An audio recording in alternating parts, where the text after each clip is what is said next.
एक पहाड़ और गुलहरी। कोई पहाड़ ये कहता था एक गुलहरी से, तुझे हो शर्म तो पानी में जाके डूब मरे।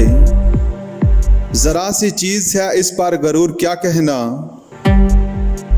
ये अक्ल और ये समझ ये शऊर क्या कहना।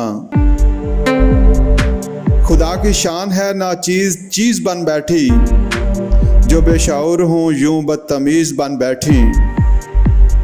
तेरी बिसात है क्या मेरी शान के आगे, ज़मीं है पस्त मेरी आन बान के आगे।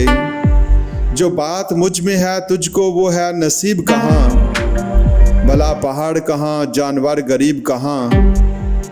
कहा ये सुन के गुलहरी ने मुंह संभाल जरा, ये कच्ची बातें हैं दिल से इन्हें निकाल जरा।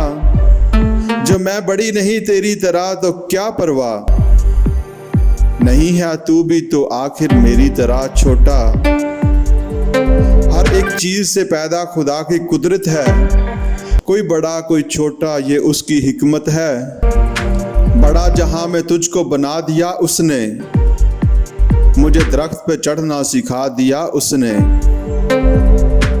कदम उठाने की ताकत नहीं जरा तुझ में, निरी बड़ाई है खूबी है और क्या तुझ में।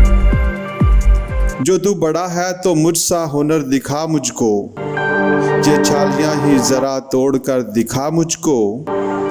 नहीं है चीज निकम्मी कोई जमाने में, कोई बुरा नहीं कुदरत के कारखाने में।